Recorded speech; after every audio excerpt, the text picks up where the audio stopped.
Welcome to Wealth and Wellness. I am your host, Eric Jetson. If you find value in this show, please like and share with other like-minded and conscious beings.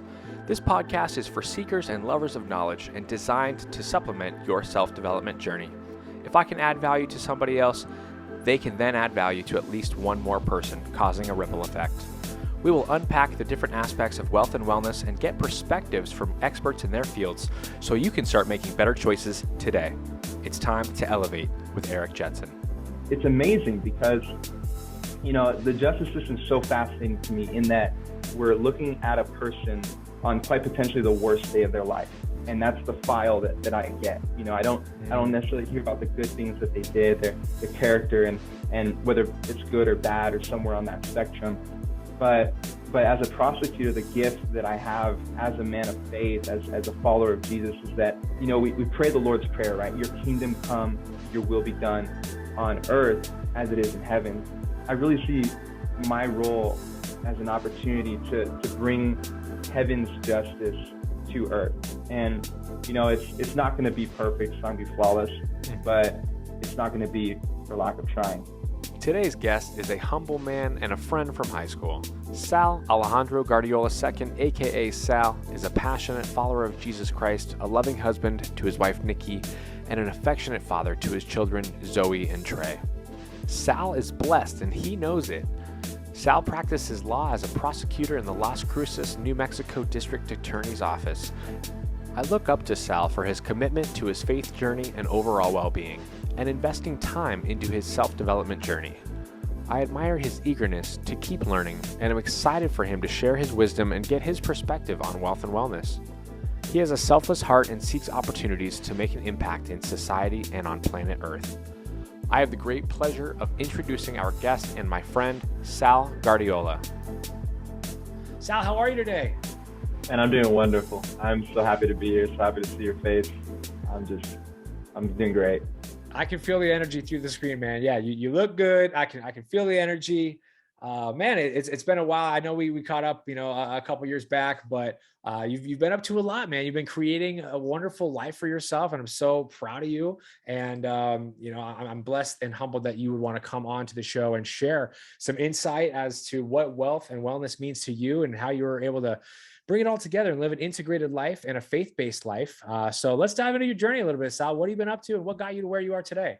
Yeah, for sure. In fact, I was thinking a little bit about how we reconnected, right? It was in the height of the pandemic. The quarantine was at an all-time requirement, and it was actually faith that brought us together. Because at that time, I was reaching out to people via Facebook Messenger, just sending a little short video, just let him know, like, hey, wherever you're at right now, Jesus loves you. He cares about you. He's head over heels for you.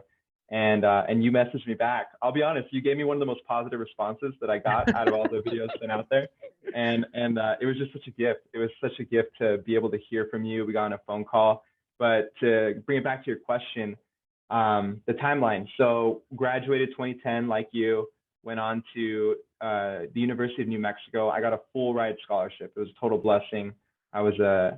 Based on my performance on the PSAT, it just gave me a lot of open doors. And that scholarship was so big that it basically paid for a study abroad trip to Spain, studying in Puerto Rico, and ultimately the degree itself of communication and Spanish. I spent a year preparing for law school from the standpoint of preparing for the LSAT, ended up going back to law school at the University of New Mexico School of Law. Graduated in 2018, which was 2018. That was the name for that year. It's a great year, by the way. Yes. Got engaged that year, which was phenomenal.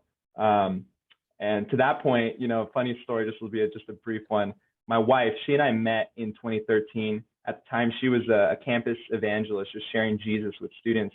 And I had just fallen in love with Jesus right around that time. And so I had like this, it's kind of weird, but I had like this radar for people. And I think you can relate to, people who emit light, right? You just pick up on that. But I just walk up to her one day. I'm like, hey, what are you doing? And she's like, I'm here telling people about Jesus. High five. That was the end of our conversation until 2015, which is when I started law school. We ended up reconnecting at a church that I went to. She had been going there. That's who she worked for years. And my brother was going there. So fast forward, graduate from law school 2018, end up working for the law school in a social engagement fundraising capacity. And as my wife would say, I put the fun in fundraising.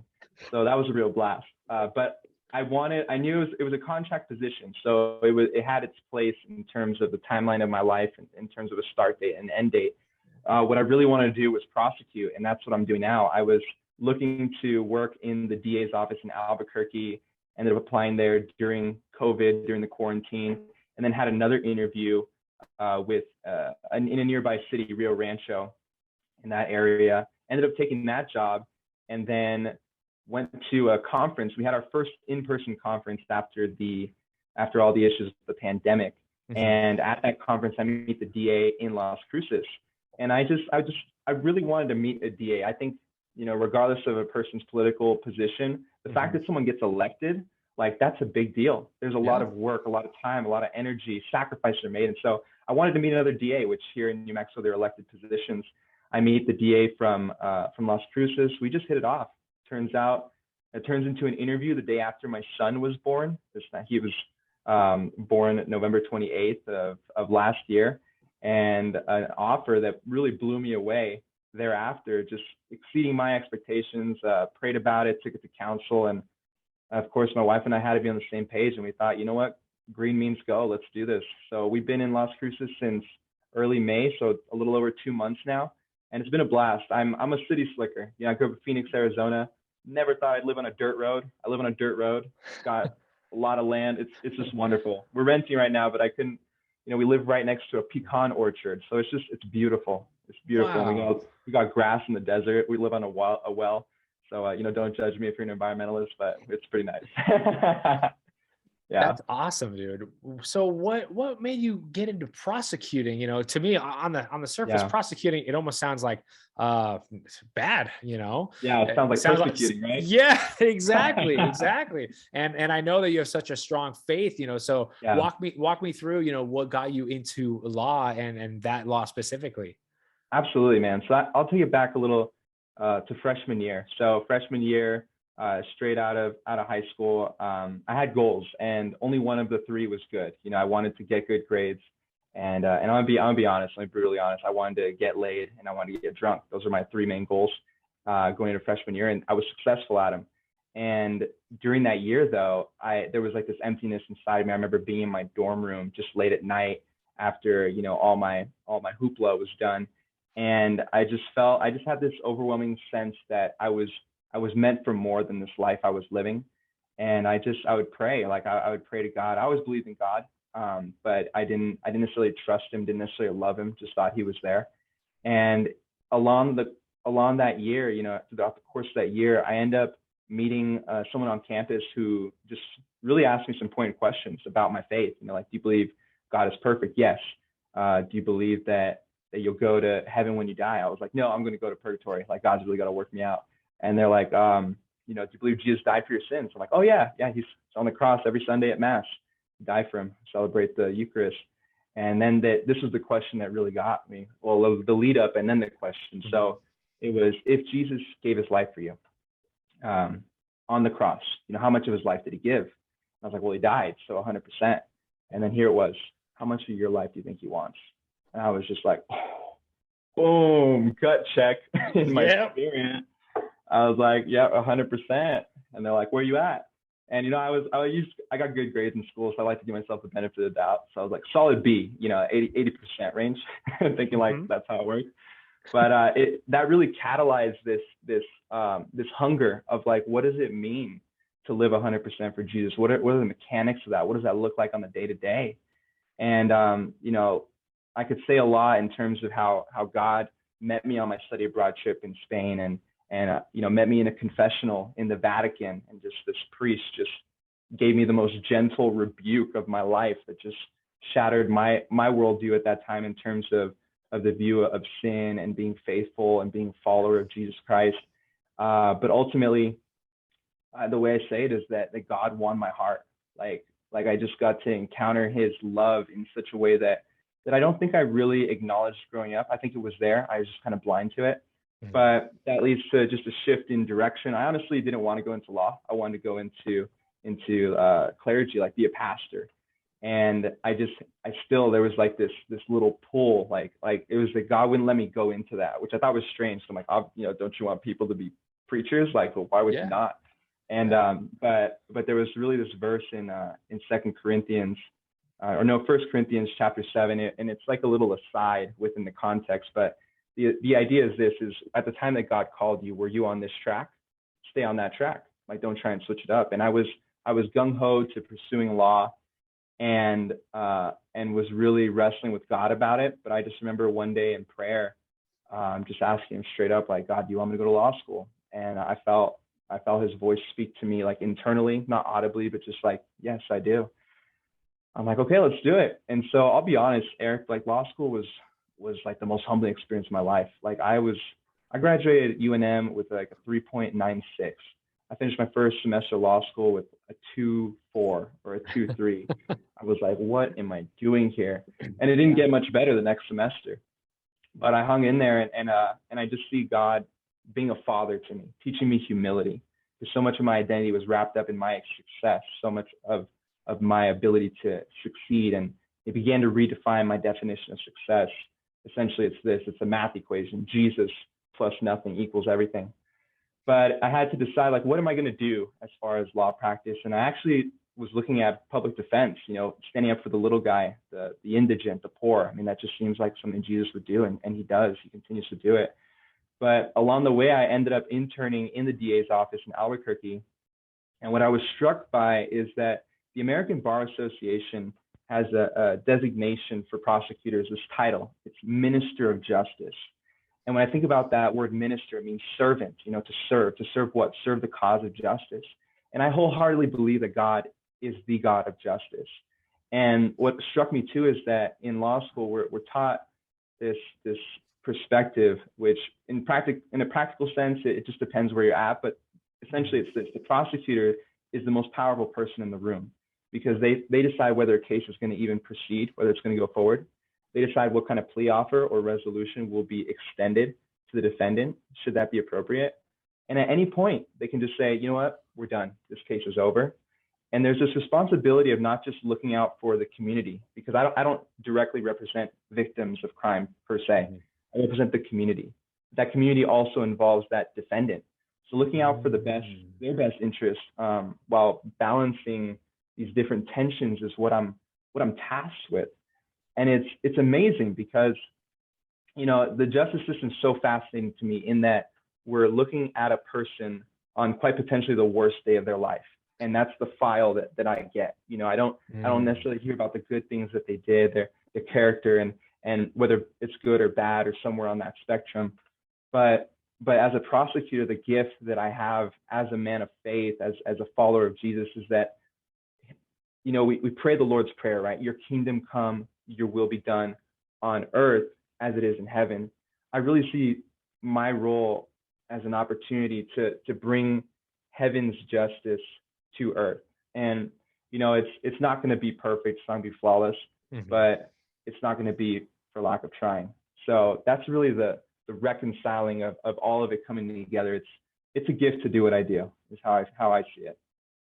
That's amazing. Well, it sounds like you've had an incredible journey, and there's no pinnacle of that journey. It's an ongoing, and we're still young, in developing ourselves and just trying to figure it out. We do the best we can with the hand we're dealt, but we do have a lot of control within the say of how we proceed, how we respond to said situations. And law school does seem a little intimidating, but it sounds like it paid off. And you changed my perspective of what I think about prosecutors and law. I really don't like a courtroom setting. It's just kind of like, it's too stiff, and someone's probably going to jail, and I don't want to be involved in that room at all. No, I don't blame you. And then to that point, I think it's fascinating to be in that kind of setting, right? Because the tensions are high, but at the same time, I'm there almost every day.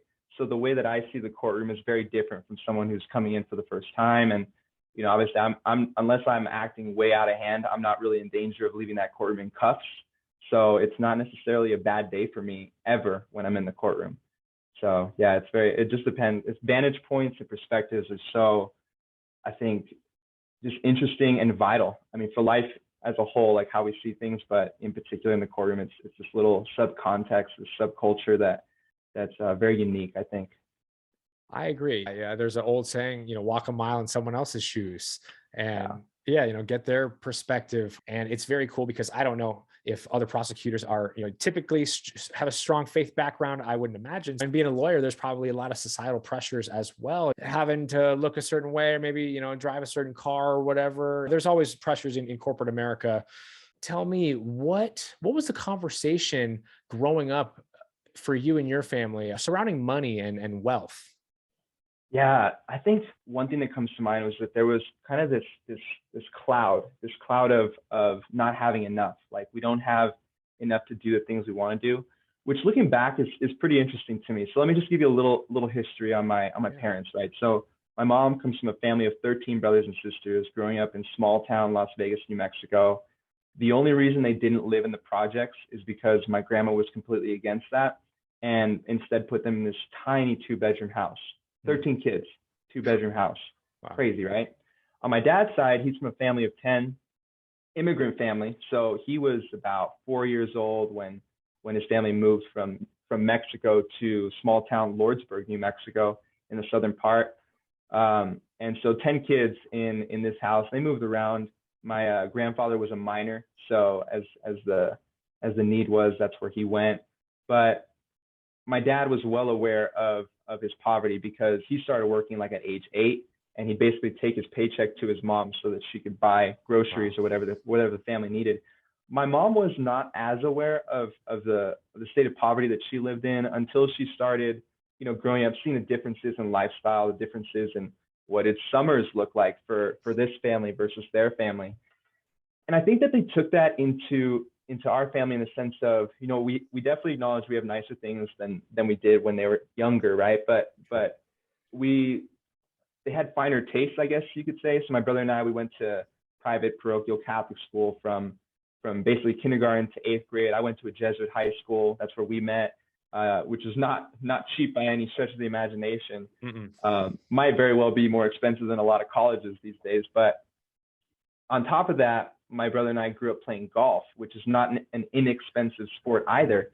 So we enjoyed these luxuries in that sense, but it was a struggle to maintain that luxury. So there was this added sense of like, we're not poor, but we don't feel like we have enough. And I would say that's what it sounded like growing up. But then there was this moment, there was this shift, and it wasn't until I was out of the house. My mom just reached a breaking point where she's like, all right, what we're doing is not working, like financially, because there's no reason that we should be making as much money as we are and feeling like we're essentially living paycheck to paycheck and in debt, right? And so my dad, who was not as involved from like an accounting or just financial management standpoint, but really enjoyed talk radio. He brings up the name Dave Ramsey one day to my mom, like, oh yeah, there's this guy named Dave Ramsey on the radio, and apparently he knows a thing or two about finances. So my mom looks into it, and for your viewers, Financial Peace University is the big ticket name there, and she just goes gung ho, through Dave Ramsey. He coined the terms of 7 baby steps of basically getting out of debt into financial freedom, and she puts her nose to the grind. My dad's totally on board, and I can tell you today that they are completely debt free, and I think they're going to be more than financially free when they decide to retire.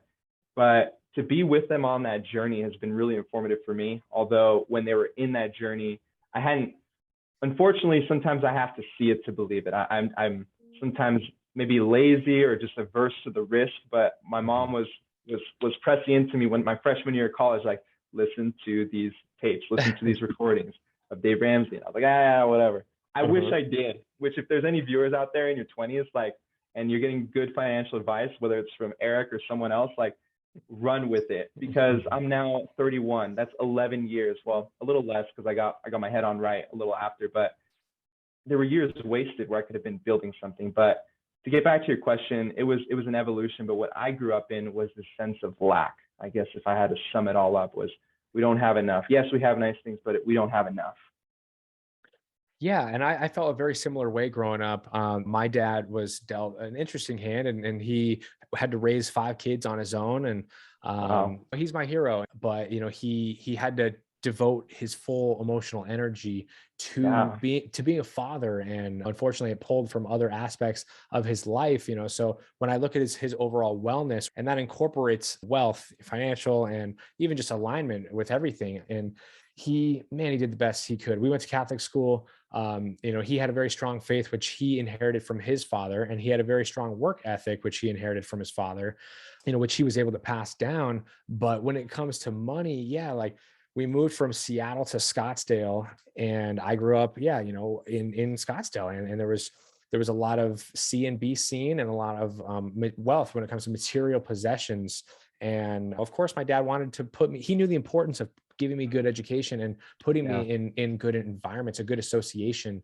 And for a long time, I didn't understand until, later on in my self-development journey, where then I became grateful. I'm like, oh my gosh, I'm grateful for that, because now I have this network, these connections that have bettered me and continue to better me and continue to drive me, and has helped create my vision. And my vision is, a family legacy. And I kind of want to break that open with you. You're a man of faith, but you're also making an impact in the traditional job sense, and a really tough job. So for time reasons and emotional reasons. So walk me through what's your idea of legacy, and what's your legacy, Sal? Yeah. So no, I love that question, because that's legacy itself has been something on my mind, even leading up to having kids. So a little timeline for you. So my wife and I, we got engaged New Year's Eve 2018, 2018, right? We're going to be celebrating 3 years of marriage this, let's see, the 25th of May of this year. So May 25th of 2019. Thank you. Was when we got married. And we got pregnant, gosh, maybe like 2 months after getting married. It was really fast. And so my daughter was born, before we even had our first anniversary. So it was such a gift, but it got me thinking, right? Because I love the Bible. I love the Bible so much. I love the audio Bible more than the reading Bible. Sometimes Sure. I just get distracted, but the audio is just amazing. And I listened to it like on the drive. And so I remember there was a period of my life, I want to say maybe 1-2 summers ago, where I was listening specifically to the 2 books of Kings. And what struck me was that you have like these all-star kings, right? But then their heir to the throne just totally destroys everything that they built up. And I think a large part of that was an overcommitment to the throne, to building the kingdom, their kingdom really, and not enough time spending time with kids. I mean, a great example is King David versus Goliath, right? That guy had so many kids, and I have 2 right now, and I'm like, how do I give enough love to both of them? And so there was all this drama in his family, which I think is to be expected with many kids, different wives, and that kind of thing. And so by all accounts, what an amazing king, like God speaks so highly of David. When you look at the legacy after him, like the next generation, it's just, there's a lot of disarray on a holistic standpoint. Mm-hmm. His son Solomon takes the throne and just does amazing things with it. But from a familial standpoint, what is my legacy? What do I want it to be? Well, my wife and I, we came up with essentially our mission statement as a family. And it's straight out of the gospel according to John, words spoken by John the Baptist. He says, behold the Lamb of God. Essentially, it's just look at Jesus. Just like you look at a painting and just appreciate it. Like, look at him as a person. Look at him as he's revealed. Look at him as he wants to be seen. And there's kind of like this idea that I operate by, which is, it's a 3-step thing. It's believe, it's behold, it's become. So, believe in Jesus. Okay, that's base level. I'm through the door on that. Now I behold him, I spend time with him, right? And as a result of spending time with him, I become like him. We see this in a natural state, right? A lot of times, not every time, but kids who spend a lot of time with their parents, they want to be like their parents if they respect them. And even if they don't, sometimes they still end up being like their parents. There's just some inherent things. Married couples, they say that married couples even start looking like each other physically. So it's a fascinating concept in terms of how that plays out, right? Mm-hmm. And so legacy, I want to teach my kids how to love Jesus, how to be with him. And when I look at my kids, I want to speak so much life over them that I refer to them as nation shakers. Like, they're going to shake the nations because of who Jesus made them and called them to be. And what do I want for them? there's a lot, like I was saying earlier, right? My definition of success has changed. And I thought even initially as a baby follower of Christ, like I had to become a preacher pastor, like in order to really get after it, right? But what I see instead is that wherever you're at, like acknowledge the beauty, the divine appointment of where you've been placed, because I believe God has a hand in that. And so wherever you're at, you don't have to live life trying to always get to the next thing, but this concept that Jesus talks about is faithfulness. He who's faithful with the little thing can be trusted with more, can be trusted with much. And so wherever you're at, just give it all you got. And that's what I want to instill in them is to honor God with your life. And my wife and I, we kind of coined this term or this phrase of ascend the hill. And hill is an acronym. So H is for honor God. I, integrity, do it with integrity. L, loyalty to Jesus. You're going to be faced with situations where you're going to have to choose. You got to choose sides sometimes and choose his side because he's always on the side of right. And then finally, love, because you can do all the right things, the Bible says, but if you don't have love, like love for God and especially love for people, like it's worthless, like literally worthless. You could raise all kinds of money, you could give so much, but if you don't do it with love, the right heart, God's so interested in the heart, then it's meaningless. And so that's what I want to instill in them. So from the standpoint of like profession, what do I hope for my kids' profession? I don't have a hope other than that they're contributing to society and honoring God through what they choose. Skill sets, though, I think that the Bible is just genius in terms of the skills that it promotes. Like you read the Bible, you can learn how to make money. You can learn how to prosper in your health. From a health standpoint, in the Bible, we're introduced to this concept called fasting. And I know other cultures and other religions also engage in it. But from a scientific standpoint, we even recognize the value of fasting. People do intermittent fasting in their efforts to promote their overall health and well-being, even just to lose weight. It's been demonstrated that when you fast, you halt the growth of cancer cells. And so it's amazing when you consider this arguably theological, biblical concept, but how it pans out in reality is it's beneficial. And so there's aspects like what is it, like saving, there's a principle of sowing and reaping. I want my kids to know that in every aspect of their life, what you feed is going to grow, it's going to produce something. So the question is, do you want that thing that's going to come later? Because it will produce, there will be some kind of a result, an effect from your the cause of your actions, right? So that works for money, it works for health, in terms of fitness, even from diet. And so in all that, I just want to make sure that the overarching and encompassing theme for them is that, why do I do what I do? I do what I do because Jesus loves me so much, and I want to love him back. I want my life to be a thank you to him for his love for me. The fact that he sees me through these eyes of just complete, utter infatuation and doesn't look at my flaws, loves me as I am, but at the same time loves me so much for me not to stay that way. He encourages my change, but again, it just comes through relationships. So that's the legacy I want. And I firmly believe that all the blessings that I have, whether experiences or things that I see, I want them to outrun me in that. My goal is to set them up on my shoulders, right? So that they can reach new heights with their life. And I don't necessarily want to quantify that, but I think it comes back to this sense of contentment. Like I really want them to live in a state of contentment in whatever they're doing, regardless of the situation they find themselves in. That's powerful, man. That's powerful and beautiful. And that's what it's all about. Someone once said, we are just spiritual beings having a human experience.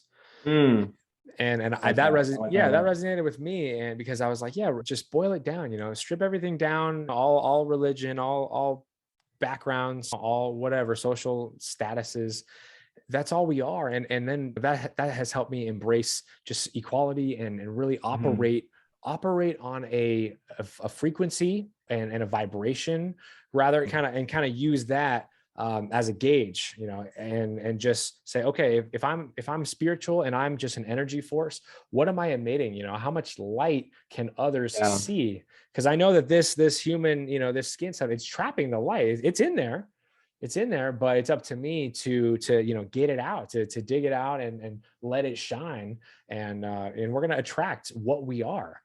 at the end of the day. So, and that goes back to like the spoken word and manifestation and prayer. I think that it all is encompassing in your spiritual journey, whether you believe in Jesus Christ or you just believe in, the source or whatever it is. Baseline, you should believe in something. I mean, we came from somewhere, somehow, some way. And for me, I believe in God. I was created, in his image with his love. So essentially I am love. And like you said, you want to instill that in your kids. That's your legacy. And that is awesome, because a lot of people, they don't think about that word. They don't think about legacy. And it's just something, it happens to all of us. I mean, the majority of us are going to have sons and daughters, and we're part of a legacy. We came from somewhere. So it's up to us. We can be proud of that legacy, and we should be proud because that's where we came from. But we can also flip the script, and we can carve our own path if we want to.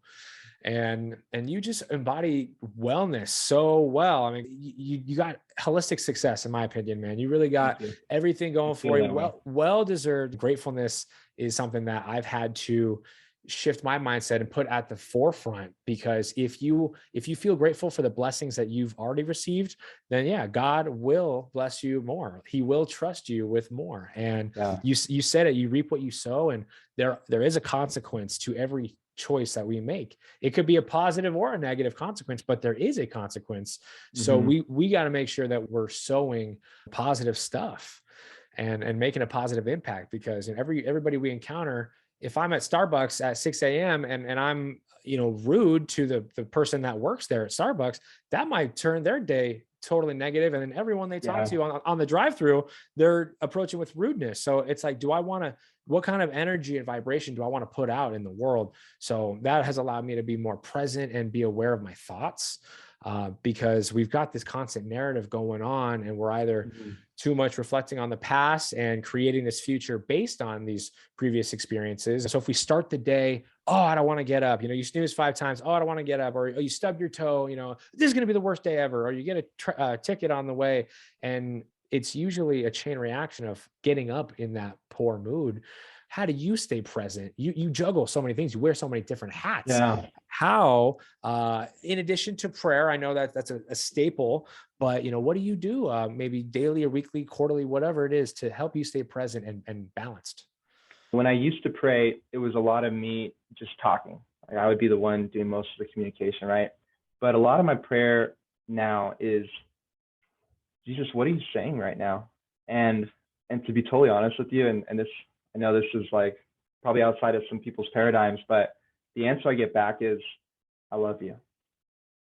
And it's like, wow, like there's a lot that you could tell me. Like, I'm sure there's a lot that I should be doing A, B, or C just to get started, or, E, F, G, get better at, right? But he just wants to tell me that. Like, that's the priority statement to me. And, someone could say, well, you're just imagining that. I don't think so. I think it's his nature to tell me that. I think that he's telling everyone that, honestly. So that centers me basically every time I go to prayer. Because it's like, it's awesome to be loved. That's amazing. That's so good. But the other thing I do is this, and I think, you kind of touched on it in terms of spoken word, right? So interestingly enough, the Bible has 2 primary Greek words for the word word. There's the logos or logos, depending on how you pronounce it, and then there's the rhema. Logos is often associated as the written word, whereas rhema is more the spoken word. And so there's this idea that because we are created in God's image, our words have power. And I actually gave a speech about this when I graduated from UNM, in the communication department. There's this proverb. It says, the tongue has the power of life and death, and those who love it will eat its fruit. And I think about that, and it just means that what I speak over things will, at the very least, begin to shift my perspective on how I view those things. Could it go so far as to transform the thing I'm speaking about? I would say so. It's possible. But at the very least, it's transforming my thought pattern, right? And so what I do with all these hats, right, because you could say husband, father, lawyer, son, and just, you could make all these lists, right? Friend. What I do, and I do this pretty much every day that I drive home from work, is I'm pulling into the garage, and it doesn't matter how crazy the day might have been, but I'm telling myself, it's time to be a husband. It's time to be a father. It's time to love my family. It's time to love Nikki, who's my wife. It's time to love my kids. And that shifts it shifts me out of where I just came from into what I'm stepping into, because now I know what it's time for. It's time to do this. It's time, but more importantly, it's time to be this. It's time to be, it's not, I'm not a husband by default. It takes intentionality, right? I'm not a father by default. Yes, in the sense that there's kids that came from me, but to be a father, that's different. A lot of people, I have this idea of like, a lot of people show up, right? But that doesn't mean they're actually there. And so I want to not just show up, I want to be there. And when I tell myself that it's time to be this, or it's time to do this, it really gets me there. I might have to repeat it. That's amazing, dude, because it is hard. People compartmentalize instead of living an integrated life. It's like, hey, don't be two different people, three different people, and it's not fair to yourself or your family. And I'm glad you brought that, difference between being present and just being there, being in the same room and being present, because I had the great fortune of having my dad be my baseball coach for many years growing up. And he chose to start his own business, and he was self-employed and was able to work from home, which is probably why I do that, because I saw the benefits from that. He was able to take us to school, and he's able to go to field trips and be baseball coach and stuff, and kind of live that integrated life. It was all part of it. And if he had to make a phone call late at night, and close his office, is like, we as kids knew, like, hey, he's doing work, and we better let him do the work, or else we're not eating dinner, So, but I saw that at baseball games. I was a coach's kid, and I saw other dads of other kids, never come to a game. I saw some that sporadically showed up, and they're usually coming straight from the office, so not in the mindset to be there, present, and be a father. So.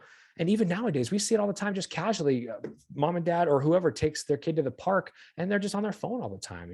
They're not engaging. I'm guilty of it too. Or it's like, okay, like, come on, dude, you're gonna be out here for an hour, like 90 minutes. Can you like not look at the charts for, like, come on. Like if you feel like you need to look at the charts every hour, then you're not setting yourself up with the right systems in place. So you got to just shift things around, but it comes down to your values. And it sounds like you are maintaining and engaging in every area of your life. So let me ask you real quick. Wealth gets a negative connotation in some circumstances. I mean, we think of wealth naturally as wealth in body, mind, and soul, abundance mindset, very much operating on a love frequency. So it's very different than what the dictionary says. It's an abundance of material possessions or whatever it says. So do you think wealth gets a negative connotation, and what can our listeners start to shift in their mind in regards to wealth?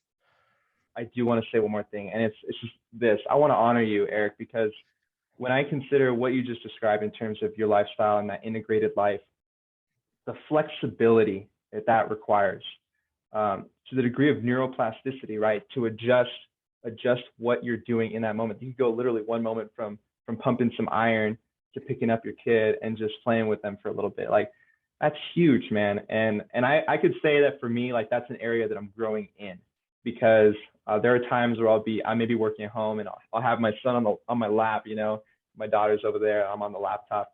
But I really wanted to highlight that real quick. Like, that's incredible that you've gotten to a place, and God bless your dad for setting that example, but also incredible that you made the conscious decision to emulate that and go from where he left off. Like, that's huge. To answer your question, as far as the negative connotation, I think that generally speaking, the way I perceive it is that yes, there is this negative connotation towards wealth, and typically it comes from the mouths of individuals who feel like they don't have enough.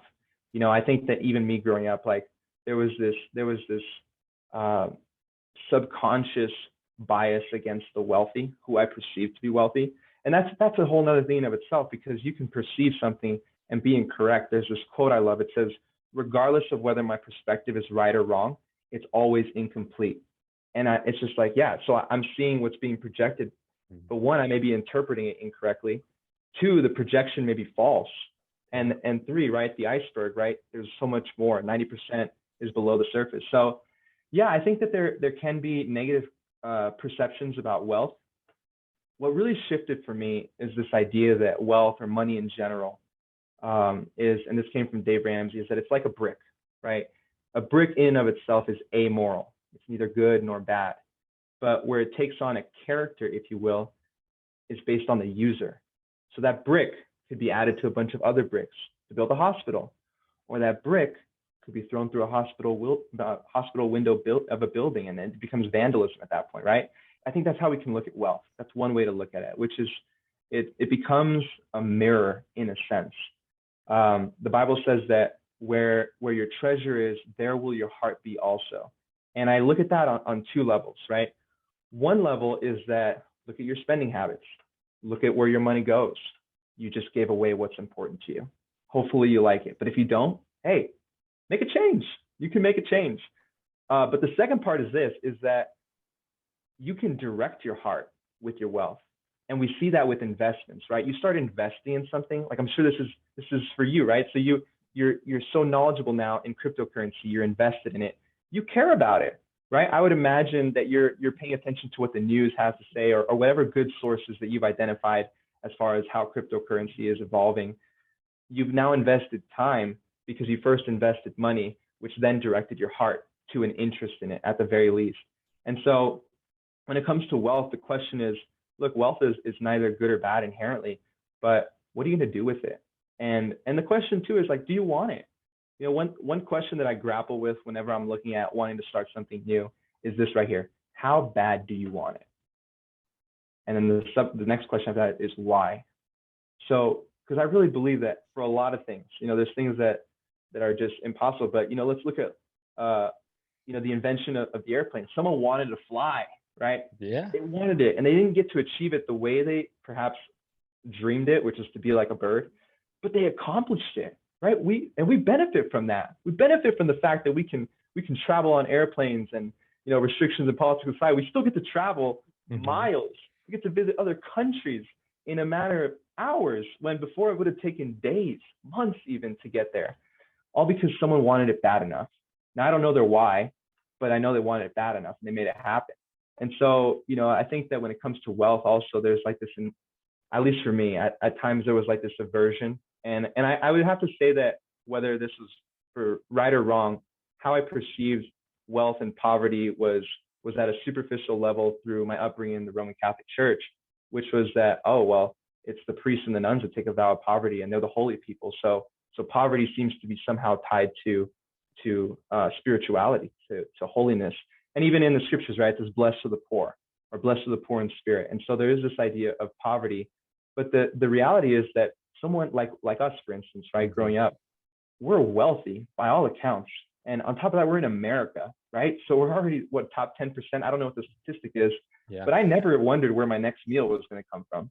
You know, I had hot showers. Like that's a luxury, right? And yet there was still this idea of like, we don't have enough, which I think is a poverty mindset. There's not enough, this idea of lack. And so then, you know, I think for me, I do desire to be wealthy, but that introduces the question as to why. Why do you want to be wealthy? Well, when I consider the fact that a large portion of the world lives on less than $1 a day, man, my dollar can go so far. Like I could begin to impact the lives of people who are millions of miles away from me. Like that's exciting, you know? And then the challenge just becomes like, okay, well, how much is enough for me and my family? How much is enough for us in our context? And that's something that my wife and I, we wrestle with and pray about. And because we want to be channels. We want to be conduits for God's love. I think that we have an opportunity to do that, especially as Americans. I mean, we can make money here. Like it's available to us. And it comes at the price of time and effort, but it's available. In other places, like it seems like, at least from my vantage point, there truly is a ceiling, you know, born into a caste system. You can only get so high. Here, no, you can go for gold if you want, but there is opportunity here. I still believe that the United States of America is the land of opportunity. And the question is, what are you going to do with it? So yeah, what do I say to listeners as far as their perceptions about wealth? Well, I challenge you. look at your money as an extension of who you are. And if you don't like what you see, then make a change. If you do like what you see, go deeper into that. And know this, that it's not just about you. Like, yeah, enjoy it, but there are so many lives that you can affect in a positive way through your wealth building, through the money you even have. And I would also caution this. I would caution against the idea of, oh, well, I'll just wait until I reach this level. I don't know if that's the best approach. And I'll just use this final example, which is the idea of tithing, which is a biblical principle of giving 10% of your income to your church more often than not. But really, it was in the Old Testament, it was to support the living of the spiritual leaders of Israel, right? And so it doesn't matter where you're at on the wealth index. You know, it doesn't matter if you're in abject poverty or if you're the richest. Everyone's giving 10%. And so there's a sacrifice. So as you continue to grow in your wealth, you're always giving 10%, but it turns out that it's more because you have more money to give from. So that would be my encouragement, you could say. I like that perspective a lot. And it brings me to a really good point, because anytime I bring up, Jesus wants us to be prosperous. Jesus wants us to have abundance and share love. And I mean, in 2022, let's be real, we live in America and we need some options. If we want to change the world, it's going to take resources, and we're going to need some capital. And whether that's financial or, sweat equity, the resources need to come from somewhere. I love everyone that wants to change the world, but it's like, okay, you're not going to change the world working your 9 to 5, like it's just mathematically, it's really difficult, and everyone's got a different situation, but I just want to help people understand, hey, let's change that narrative around money and wealth. And it is not a negative thing. It's not bad to have, some nice things, but if you like, it's when you get too far to the end of the spectrum where you're letting those things consume you and you're idolizing these things and you're putting those things first. I don't know where I learned this, but I remind myself all the time, the most valuable things that we have, we got for free. Ooh. And what I mean by that is we got our brain, our mind, our body, this thing that we got here, this incredible, amazing creation, we got for free. And we put the most value on things that we spent money on. Yeah. Some people value their Ferrari more than they value their own brain. When I heard that and absorbed that perspective, I was like, wow, okay, I'm gonna be a little more grateful for my body, and in turn, I'm gonna take care of it. This is my temple, and I'm gonna get out what I put in. And this whole theme of the last couple of conversations I've had is, and we can attest, growing up in the 90s and early 2000s in America, this consumerism society has brainwashed us, for lack of a better term, to think that we are not enough and to seek external things to fill that gap or whatever we feel inside. But really what we need is already within us. And it's prying that out. It's being able to fillet ourselves open sometimes and talk to somebody and learn how to express our feelings. I mean, I grew up with a suppressed feeling. It's like there was no room for crying. There was no room for feelings. It's, hey, get up, rub some dirt on it, walk it off, figure it out. And there's nothing wrong with that, in a sense, but it was too much. It taught me grit. It taught me discipline, it taught me coachability, but it didn't make me a very good coach. It didn't make me a very good manager, because I almost thought, oh, well, everybody should just be able to figure it out. They should know how to do this. Oh, you're working in a restaurant? Well, you should know how to do this already. And I learned quickly that was not the case. And I cannot hold other people to the expectation I hold myself to, or to my own standard. And I grew so much as a leader in that experience of growing through management in corporate America and learning how people work. And ultimately, I knew I needed to get out of that environment. It wasn't a good environment. It didn't align with my values and who I wanted to be. But I did take a lot of great life skills and growth from it. Like I was saying at the beginning of that rant, I'll say, oh, well, Jesus wants us to be prosperous and this and that. And they say, oh, you're just cherry picking. You're just cherry picking things out of the Bible. And yeah, they revert to that, like that poverty is correlated with holiness, and devoutness. And I was like, no, like that's not the case. I mean, my middle name is Francis, so I know a lot about St. Francis of Assisi, and he grew up wealthy. but he had a conversion, and he gave all he had, even to close off his back. And we can easily acquire, possessions or whatever, just be constantly thinking about what's next and what's next. Yeah. And another great thing my dad said, I want to give him a lot of credit, because he's the guy that opened the door to my faith with God, to me allowing that relationship. And the way he delivered it was through Catholic school, and I'm taking what I need from that. And now I have such a strong relationship, a strong faith to God. And now I can put my own spin on it. I don't necessarily have to teach my kids all about Catholicism per se, but I can teach them about love. I can teach them the messages that Jesus Christ was sharing. We all have a Peter and a Judas inside us. And, there's a verse, it's pretty popular. I think it was popular before, but Steph Curry made it all the more popular, which is, I can do all things through Christ who strengthens me. I think it's on his shoe, at least part of the verse, and or at least at one point it was. And when you look at the context, it's St. Paul who's writing that. And he's contextually making that statement that regardless of whether I'm super rich or super poor, like I'll make it, like I'm content. And I think it really gets to the heart of the matter, because what you were saying, I've heard it put this way, is do you have stuff, or does stuff have you? And we do see an instance where Jesus did ask this rich young ruler to throw it all away, just follow me. But why? It's because that stuff had him. And in essence, Jesus does tell us to throw everything away to follow him. But for each person, everything can look a little bit different. And so to put this broad stroke of, oh, it's money, he always wants you to give your money away completely, it's just an overgeneralization that doesn't align with the full counsel of God's word. Because one of Abraham was so wealthy in the Old Testament. God calls him his friend. Like that's huge. And why was he wealthy? Because God made him wealthy. So I just wanted to add that caveat that at the core of it's a heart issue more than anything. I appreciate that.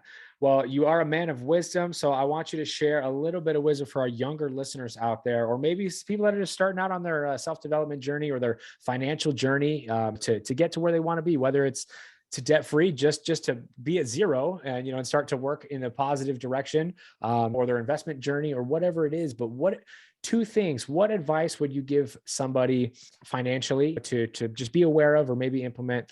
And what advice would you give to people that are struggling with those societal pressures, maybe feeling like a black sheep, or feeling like they're not enough, or feeling like they have to go wear Ralph Lauren or Abercrombie to fit in, Gosh, I think that's a really deep question, because it ties back to what I was saying earlier, right? So my definition of success, Jesus plus nothing equals everything.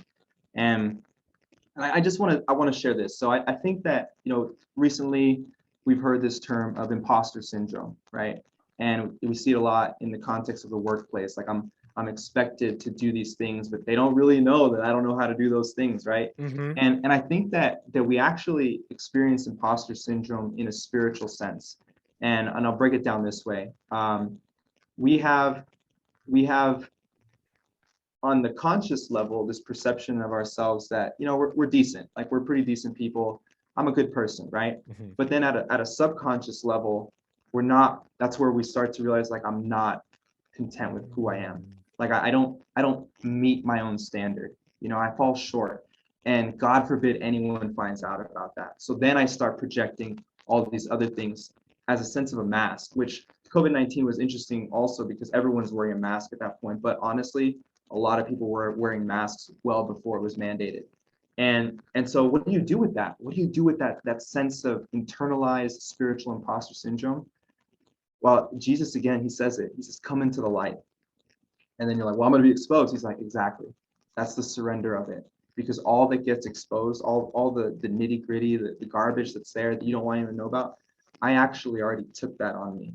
Like, that's why I died on the cross, was so that the filth of your life could be atoned for. Like, we sinned against God, we deserve to go to hell. Like, I think about that often, like, what do I deserve in life? I deserve to go to hell, right? But the free gift, therefore, is that Jesus took that for me, so that he took all my punishment so I could live in his grace.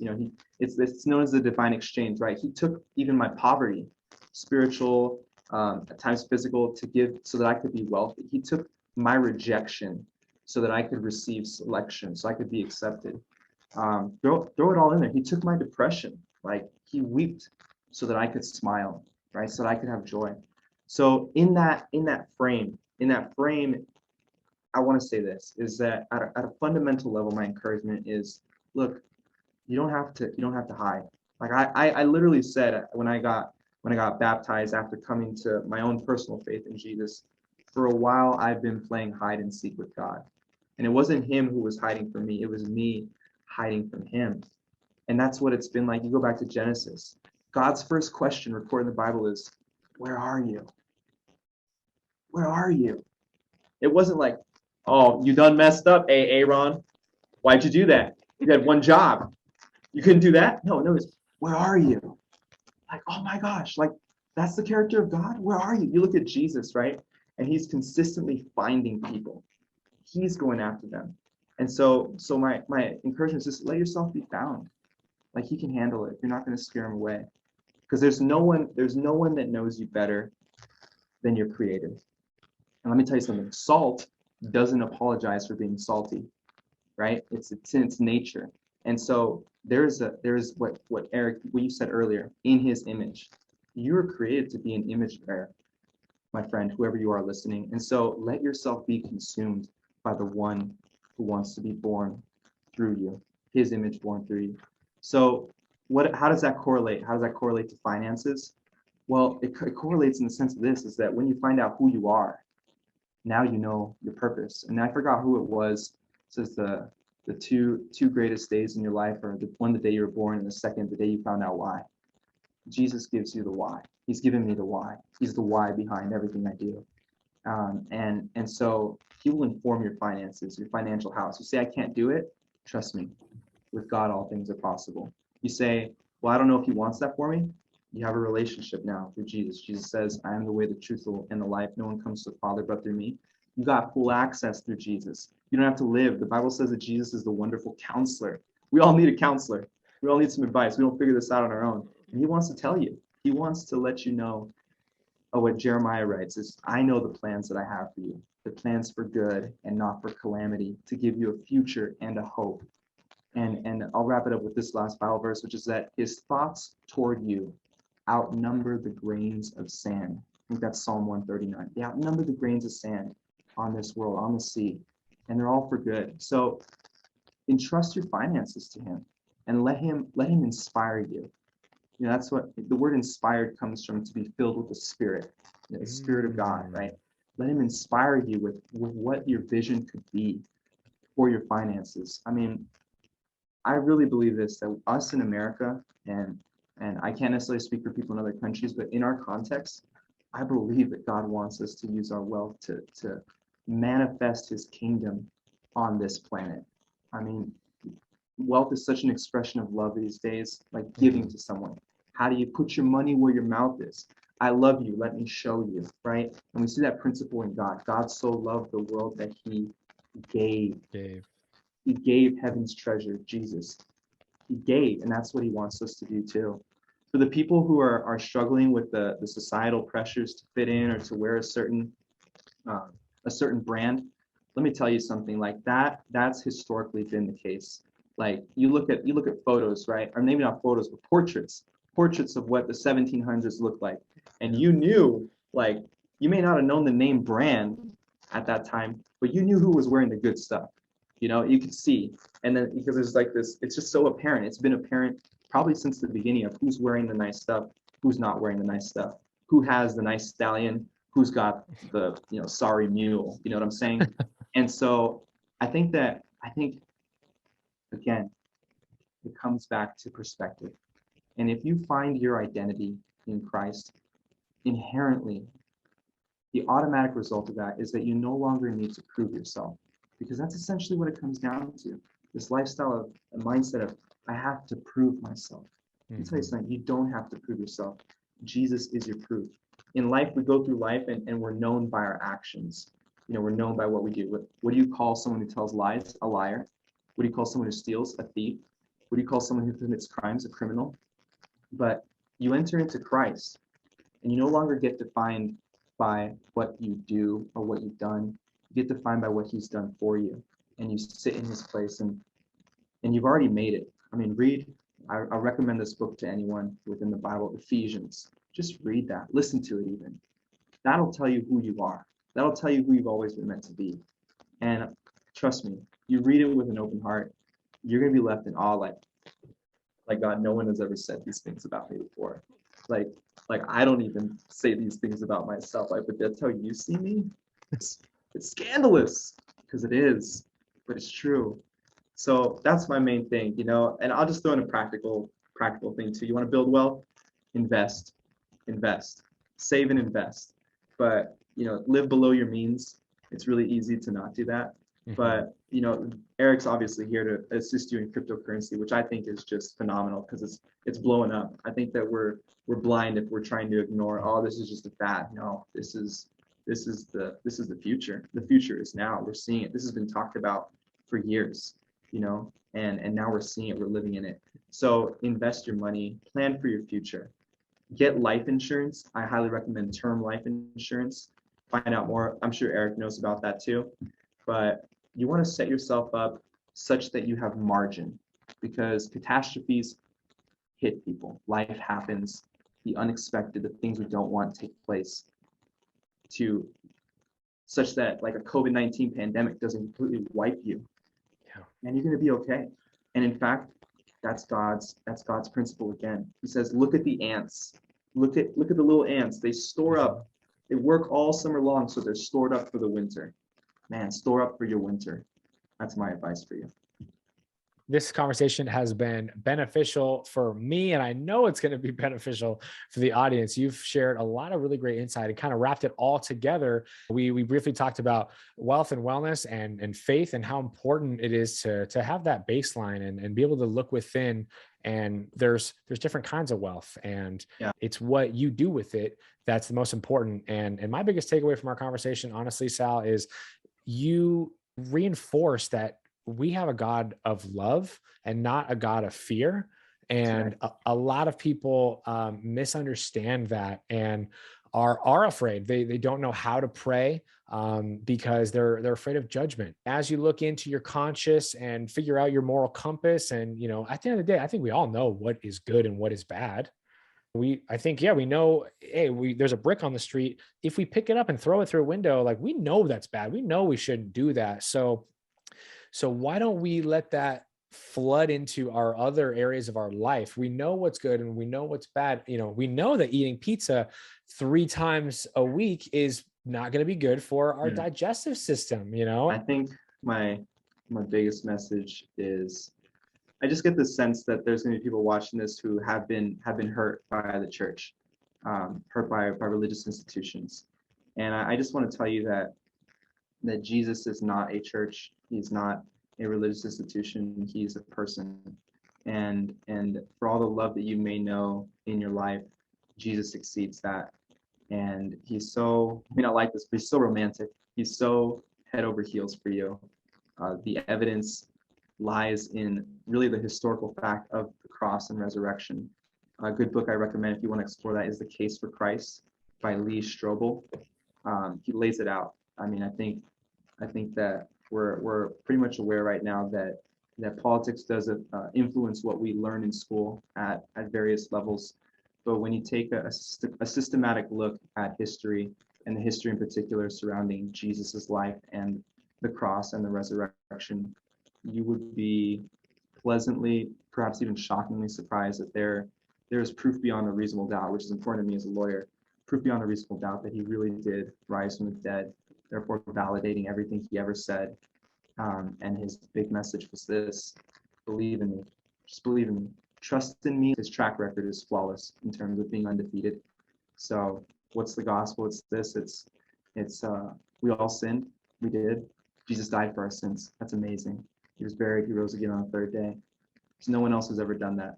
And I'll say this, when we were a little younger, me and Eric, there was a song that came out by Bruno Mars. There's this line, I'll catch a grenade for you, right? And the sacrifice is an expression of love. Even in Avengers Endgame, we see Tony Stark do that final snap that cost him his life. Jesus had no qualms about giving his life so that you could have eternal life with him. And what is eternal life? It's knowing him. It's knowing your creator, knowing the one who's loved you since before you were even a twinkle in someone's eye. That's the truth. I love you all. Thank you for listening. Thank you so much for coming on today, Sal. We love you. And congratulations once again on becoming a father and a husband and an amazing prosecutor in the last couple of years. And it's all of things that you've done in the past. It's all a shift in mindset that you have had. So we really, really value your insight. Thank you again. Thank you. Please like this podcast, share on your feed, and check out the link in the description for free educational resources or for business inquiries. This is the Wealth and Wellness with Eric Jetson podcast. It's time to activate and elevate. Your journey continues.